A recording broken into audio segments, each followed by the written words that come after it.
be me, Carter lead sales manager at a company that sells industrial components, real high-grade stuff. The job is simple. You get on the phone, you build relationships, you close deals. The more you sell, the bigger your bonus check is. At the end of the quarter, everything is transparent, a pure meritocracy.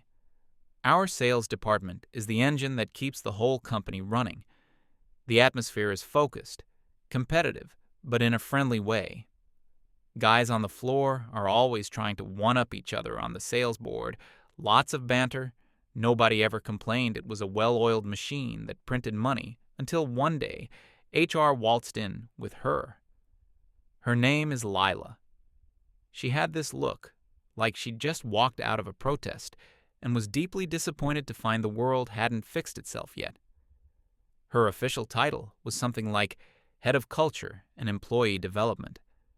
On her very first day, she called an all-hands meeting for the sales department. She stood there at the front of the conference room and announced that our hyper-competitive masculinity was fostering a toxic work environment. A few of us just looked at each other, completely baffled. Ivan, our top seller and a guy who never holds back, almost choked on his coffee. This toxic environment had just delivered a record-breaking quarter for the company, but apparently, results and revenue were no longer the main priority. The first email came a few days later. It was an Outlook invitation title, Empathy Circle, a safe space for dialogue. Attendance, mandatory. Time, Thursday, 2 p.m. I just stared at the time.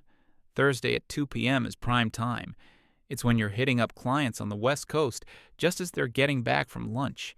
It's deal closing time. The whole thing felt like a bad joke, but the mandatory tag meant we all had to shuffle into the big conference room that Thursday. Lila was there, smiling this serene, knowing smile. She started by explaining the rules. No interruptions, no criticism, only sharing from a place of authenticity. Then she launched into this monologue about how men in the workplace, even without realizing it, use their privilege to dominate conversations and create invisible barriers for their female colleagues. As an example, she pointed out how Ivan often tells loud jokes near the coffee machine, and that this behavior, while seemingly harmless, could be interpreted as a form of auditory aggression that might suppress the female voice. Ivan just sat there, his face a perfect mask of disbelief. This is a guy who closes seven-figure deals, and his laugh is now a corporate liability. Most of the other guys just stared blankly at the table. You could practically hear them calculating their lost commissions in their heads. Annalise, one of the sharpest client managers we have, was typing away on her laptop, not even pretending to pay attention. Then Lila asked the room if anyone wanted to share their feelings about the workplace culture. Dead silence. It was so quiet you could hear the air conditioning hum after a minute of this awkwardness. I decided to just be honest. Maybe she'd get the point. I spoke up, keeping my voice neutral. I said I was feeling a bit of anxiety about a potential $50,000 deal I was supposed to be finalizing on a call. Right now, a couple of the women who were clearly on her side shot me dirty looks. Lila's smile tightened. She said she appreciated my vulnerability, but that we needed to look beyond mere financial metrics to build a truly inclusive and holistic ecosystem. I had no idea what that even meant. I just nodded and went back to staring at the table the next week. Another mandatory meeting. Same time, same place. This time, the theme was unpacking your privilege. Lila had a PowerPoint presentation. It was full of charts and abstract nouns. She insisted that every man in the room, one by one, had to speak. We were supposed to identify one way we had benefited from the patriarchy that week and how we planned to deconstruct that advantage. It was like being in the weirdest therapy session you never signed up for, and your therapist hates you when it was Abram's turn, a quiet guy who just keeps his head down and works. He mumbled something about being able to walk to his car late at night without being afraid. Lila beamed at him, telling him what a brave and important admission. that was the rest of us just gave these vague, generic answers to get it over with. We all knew it was a minefield. Anything you said could and would be used against you. The whole process was excruciating. It was an hour of our lives, every single week, flushed down the toilet in the name of corporate jargon. The real breaking point happened during the third meeting. Maybe it was the fourth. They all blur together. Now Lila was talking about emotional labor and how women in the office were unfairly burdened with it. She suggested that the men should take turns organizing the office birthday parties to redistribute this labor equitably. Ivan, who had been simmering for weeks, finally hit his limit. His phone had been buzzing on the table, and he glanced at it. It was a huge client from Germany, one we'd been trying to land for almost a year. It was early morning for them, their only window to talk. He just stood up. "Lila, I can't do this. This is a complete circus. That's our biggest potential client of the year on the line, and I'm not going to lose them to talk about who buys the cake." The room went silent. Everyone was staring at him. Lila's serene mask dropped for a second. Her eyes went cold. Then the smile was back, but it was all teeth. It was terrifying. She spoke in this slow, condescending voice, the kind people use on a child having a tantrum. "Ivan," she said, "your refusal to engage with this topic is a perfect example of what we're discussing. You're exhibiting what's known as male fragility. You're uncomfortable confronting your role in an inequitable system, so you deflect with aggression and appeals to work." She wasn't just disagreeing with him. She was psychoanalyzing him in front of his peers. "Please sit down," she continued, her voice like ice. "This is a mandatory meeting. Your behavior is disruptive and will be noted in your performance review." Ivan looked around the room, expecting someone to back him up, but no one said a word. We were all frozen. What could we say? She had the full backing of HR. He sank back into his chair, his face flushed with anger and humiliation. He'd been publicly neutered, and in that moment, watching him, I realized something critical. You couldn't fight this head on. Arguing was a trap. She controlled the language, she set the rules, and she was the judge. Trying to reason with her was like trying to punch water. You just get tired and wet. I knew right then that there had to be another way. A way to fight back without saying a single word. For the rest of the week, the mood in the office was grim. Ivan was quiet, withdrawn. The easy banter between the guys was gone, replaced by a tense silence. We were all just waiting for the next calendar invite, like waiting for a sentence. Sure enough, that Monday, it appeared. Empathy Circle, Jur 4, Addressing Defensive Masculinity, Thursday, 2 p.m. I stared at that notification for a long time. I thought about the humiliation. I thought about the wasted time. I thought about the lost sales, the lost income for my family. I thought about how they'd created a system where you were guilty by default, and your only option was to confess to things you never did. And I just decided, no. I'm done. I opened the invitation. My heart was pounding a little. I wasn't sure what the fallout would be, but it couldn't be worse than the slow death of sitting in that room every week. I clicked decline. In the little box for the reason, I didn't write an essay. I didn't complain. I wrote one simple, professional, and completely undeniable sentence. Scheduling conflict. Urgent call with a key client. I didn't mention Lila. I didn't mention the meeting's topic. I just stated a fact of my job, then I clicked send. I felt this strange sense of calm wash over me. I'd taken back a little bit of control. I didn't say anything to anyone. I didn't want to make it look like a coordinated mutiny. I just went back to my work, making calls, sending emails. About 5 minutes later, I saw Abram, the quiet guy who sits across from me, looking at his screen.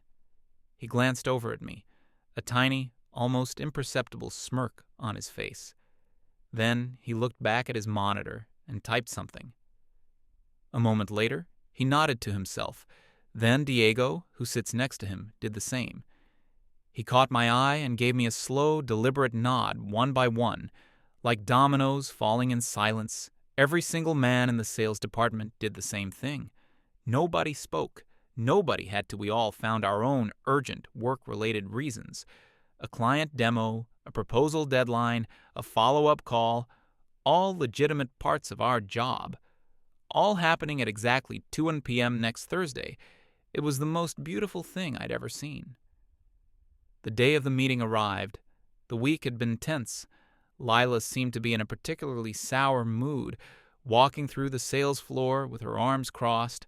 Watching us, she didn't say anything, but you could feel her radiating disapproval. At 1:55 p.m., she and her small group of loyal followers walked into the conference room. A few minutes later, the door opened again. She was probably expecting a flood of latecomers, but nobody came.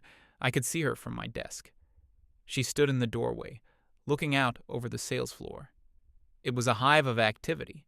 Every single man was on the phone, headset on, talking to clients, typing furiously. We weren't goofing off. We were working. We were working harder than ever, making up for all the lost time. She scanned the room, her eyes locking onto me for a second. I didn't flinch. I just gave her a polite, professional nod and turned my attention back to the spreadsheet on my screen, as if discussing multi-year logistics with a client. Her face was a mixture of confusion and fury. She couldn't scream at us. She couldn't accuse us of anything. We were all doing our jobs. We were being model employees. She slammed the conference room door shut. The quiet rebellion had begun. The aftermath of that first skipped meeting was strange. Lila sent out a passive-aggressive email to the whole department. Later that afternoon, it was about the critical importance of our collective journey and how disengagement from one part of the team can undermine our shared goals of creating a better workplace. It was corporate speak for "How dare you?" Nobody replied to it the next Monday. A new invitation appeared. This time, the title was slightly different. Mandatory Check-in, Realigning Departmental Synergy. The time was the same. Thursday, 2 p.m., she'd capitalized the word mandatory, as if that would change anything. I declined it again. Conflict, finalizing Q3 contract with Brawley Manufacturing. And just like before, the declines started rolling in from all the other guys, one after another. A silent, unified front this time. Lila didn't wait for the meeting. On Wednesday, she started making her rounds. She tried to corner people individually. Away from their desks, she caught up with me by the water cooler. "Carter," she said, her voice dripping with fake concern, "I noticed you have a conflict again tomorrow. It's really important that everyone is present for these sessions." I kept my tone perfectly level and professional. "I know, Lila, and I'd love to be there. But the Brawley contract is at a critical stage. The director himself told me not to let anything delay it. It's a multi-million-dollar deal. I'm sure you understand." I had just used the system against her. Our sales director was an old-school guy who cared about one thing, the bottom line. There was no way Lila could argue that her synergy meeting was more important than a multi-million-dollar contract. Her smile faltered. She knew she was checkmated. "Of course," she said through gritted teeth, "the business comes first." She had the same conversation with at least 3 other guys. Each one gave her a perfectly reasonable, ironclad, business-critical excuse. Thursday came, and the conference room was once again half empty. Now the atmosphere in the office was distinctly divided. It was like an invisible wall had gone up on one side. You had the men. We were a well-oiled machine again. We were focused, efficient. We were hitting our numbers and then some. The time we got back from those meetings was like a superpower. That's an extra hour per week, 4 hours per month of pure, uninterrupted selling time. We started coordinating more, passing leads to each other, helping guys who were struggling to close a difficult client. There was a new sense of camaraderie, forged in silent opposition on the other side. You had Lila and her group. Their weekly meetings, from what we could hear through the glass walls, had devolved into complaint sessions. They weren't talking about synergy anymore. They were talking about us. They were complaining about the unsupportive male colleagues, the blatant disregard for the new cultural initiatives. They were spending their work time complaining about other people working. Annalise was caught in the middle. I saw her go to one more meeting after the boycott started. When she came out, she looked exhausted. She didn't talk to anyone, just went to her desk and put her headphones on the next week. She declined the meeting too. Her reason: client portfolio review. That's when I knew we were winning. Lila's frustration was becoming more and more obvious. Her passive-aggressive emails became more frequent and more demanding. She tried a new tactic. She started scheduling one-on-one cultural check-ins with each of us. They were 15-minute slots, scattered throughout the day. I accepted mine. I went into her office and sat down. She had a notepad and a pen, like she was conducting a formal investigation. She asked me how I felt about the current departmental climate. I told her the climate felt very productive. I mentioned that I was on track to have my best quarter ever. She tried to steer the conversation. But what about the team's cohesion, the sense of community? I told her the guys on the sales team had never been more cohesive. We were all helping each other hit our targets. The sense of community was great. Every answer I gave was positive, professional, and framed in the language of business performance. I was a happy, productive employee doing my job. She couldn't get anything out of me. After 15 minutes of this, she let me go. Looking more frustrated than when I'd walked in, it was the same story with everyone else. We had all, without ever discussing it, adopted the same strategy: relentless, cheerful professionalism. It drove her crazy. Her final desperate move came about a month into our silent protest. It was the end of the quarter, and the performance reports were due. Lila must have known the numbers were going to look bad for her side. So, she tried to get ahead of it. She sent an email to our sales director and CC'd the head of HR and the CEO. The email was a masterpiece of corporate doublespeak. It talked about the challenges of implementing cultural change and the resistance from entrenched mindsets. It subtly implied that the male members of the team were prioritizing individual metrics over collective well-being, and that this was a long-term cultural risk, even if it produced short-term gains. She was trying to frame our success as a problem. She was trying to argue that making the company more money was actually a bad thing. I saw the email and felt a knot in my stomach. This was a direct attack, and it went all the way to the top. She was trying to poison the well, to paint us as villains before the director even saw the numbers. I knew the next few days would decide everything. It was her narrative against our results, her words against our numbers. And in the world of sales, I knew which one was supposed to win. But I wasn't so sure anymore. I forwarded Lila's email to my private address. I didn't know why exactly. Maybe just to have a record of the sheer audacity. The attempt to reframe reality was stunning. The next few days were incredibly tense. The air in the office was thick. You could feel the divide. Lila walked around with this air of smug confidence. She genuinely believed she had won. She thought her email had checkmated us, that she'd successfully painted our competence as a character flaw. Her followers were emboldened. They'd make snide remarks just loud enough for us to hear. Things about some people only caring about their bonuses and not being team players. We ignored it all. We had an unspoken agreement. No arguments, no justifications, no drama, just work. We buried ourselves in our jobs. Our keyboards were clicking, our headsets were on. We were a fortress of productivity. Ivan, who was normally the most hot-headed among us, was a rock. He didn't rise to any of the bait. He just kept closing deals, a quiet intensity on his face I saw Annalise in the break room one afternoon. She was getting coffee, and so was I. We were the only ones there. She didn't say much. She just looked at me, then at the sales board on the wall where the monthly numbers were displayed. My name and Ivan's were at the very top. Then she looked back at me and just gave a small, firm nod. It wasn't much, but it was enough. It was a gesture that said she saw what was really going on. She was on the side of reason. The end of the quarter finally came. The numbers were locked in. There was nothing left to do but wait for the director to call the meeting. The email arrived on a Tuesday morning. Subject: Q3 Performance Review, Sales. Attendees: the sales director, Lila, and me.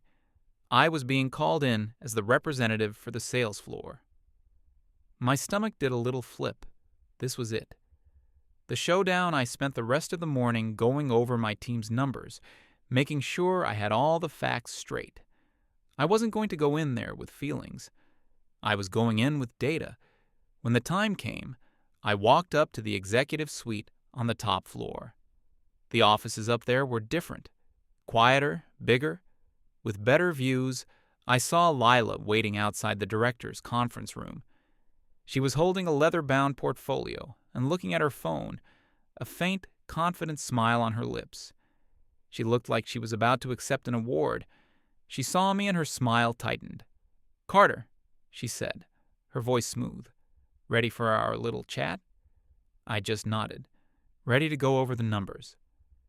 The director's admin opened the door and waved us in. The room was intimidating. A massive mahogany table, a huge screen on one wall, and floor-to-ceiling windows overlooking the city. Our director was already sitting at the head of the table. He was an older guy, maybe in his late 50s. He'd been in sales his whole life, from the ground up. He wasn't impressed by buzzwords. He was a man who believed in hard work and cold, hard cash. He didn't smile. He just motioned for us to sit. "Lila, Carter, let's get started." He gestured to Lila. "You requested this meeting. You can go first. Tell me what's on your mind." This was her moment. She sat up straighter, opened her portfolio, and began her speech.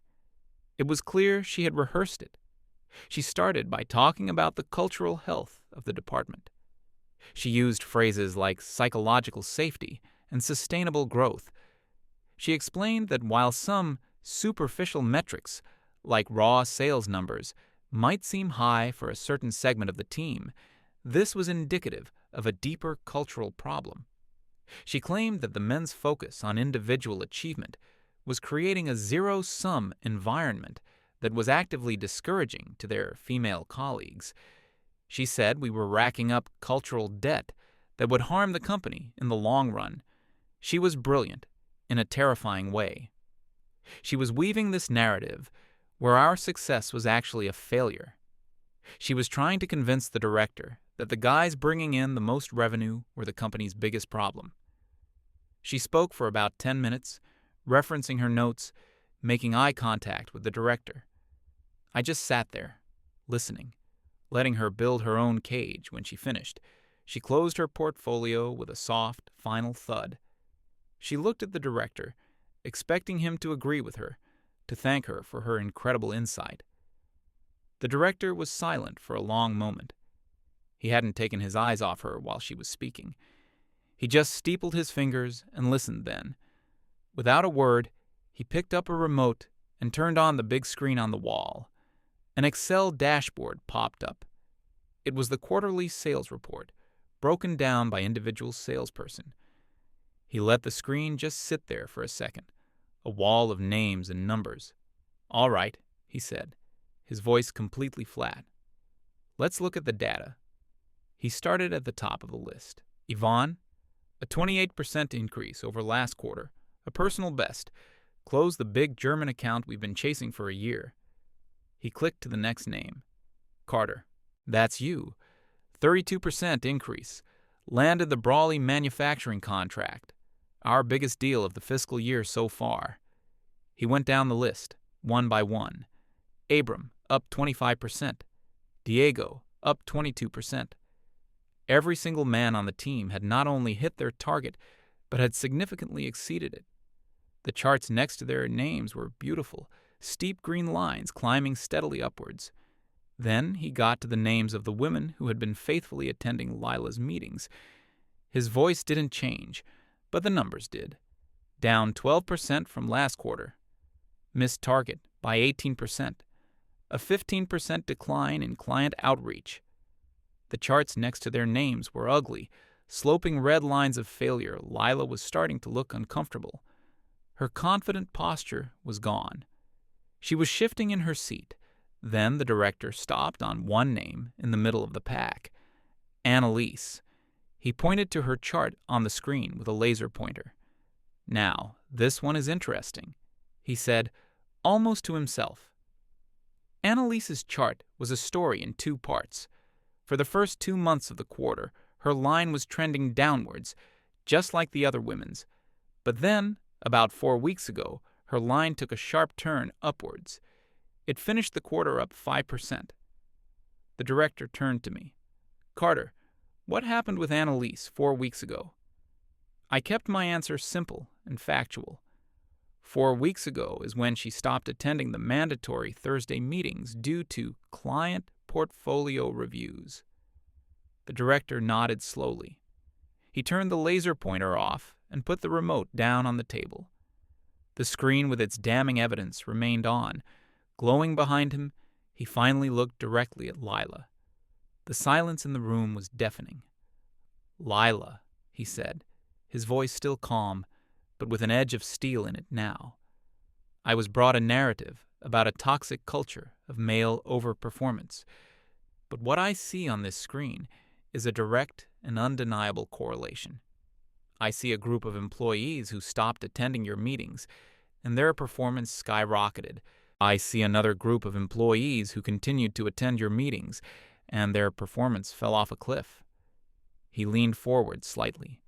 "So, you're going to explain this to me.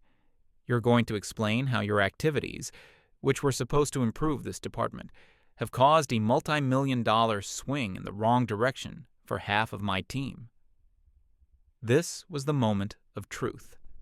All her theories, all her buzzwords, were now face-to-face with an undeniable, expensive reality. Lila just fell apart. The confident corporate warrior was gone, replaced by a flustered, panicked ideologue. She started stammering. She talked about emotional investment not showing up in quarterly reports. She said the women were processing the difficult but necessary cultural changes, and their numbers would eventually recover. She even tried to argue that the men's success was aggressive and unsustainable. The director just stared at her, his expression unchanging. He let her talk herself into a hole. When she finally ran out of steam, he turned to me. "Carter, what's your explanation for your team's performance?" I took a breath. I didn't look at Lila. I looked straight at the director. "We did our jobs," I said. "We were given an extra hour per week to focus on selling. We used it. We made more calls. We sent more emails. We closed more deals. That's it. There's no secret." The director leaned back in his chair and nodded. He looked from me to Lila, then back to the screen full of numbers. "Thank you both for your time," he said. "That will be all." The meeting was over. Just like that, I walked out of that room feeling 10 pounds lighter. Lila scurried out behind me, not making eye contact the very next morning. An email went out to the entire company from the CEO's office. It was brief, and to the point. It announced that, effective immediately, all non-essential, non-project-related departmental meetings were being suspended indefinitely, pending a full review of their impact on core business productivity. The empathy circle was dead. Lila was never seen on the sales floor again. We heard through the grapevine that she'd been reassigned. She was now the internal communications coordinator for the social outreach committee. It was a completely meaningless job in the basement of the building, a position created to make her disappear without a lawsuit. The atmosphere in our department changed overnight. It was like a cloud had lifted. The banter came back. The tension was gone. People were smiling again. Annalise came over to my desk that afternoon. "Nice work in there," she said with a grin. "Glad someone finally decided to talk about the numbers." The women who had been Lila's followers were suddenly very quiet. They stopped complaining and just got back to work, trying to salvage their disastrous quarter a couple of weeks went by. Things were completely back to normal, maybe even better than before. Then we heard the news. Lila had quit. She couldn't stand her new non-job, her loss of power. She was gone that night. I was scrolling through LinkedIn out of curiosity, and there it was. A long post from her. It was a vague, self-pitying screed about her time at the company. She wrote about how she had bravely tried to implement forward-thinking cultural change, but was met with systemic resistance from an entrenched patriarchal mindset. She said the corporate world wasn't ready for her vision. The post had about 50 likes, mostly from people with similar job titles at other companies. I just laughed and closed the laptop the next day. The director called a meeting. It was just for the guys who had overperformed. My guys. He invited Annalise too. We all filed into the conference room. The same one where we'd been lectured and humiliated. The director stood at the front, holding the final, printed quarterly report.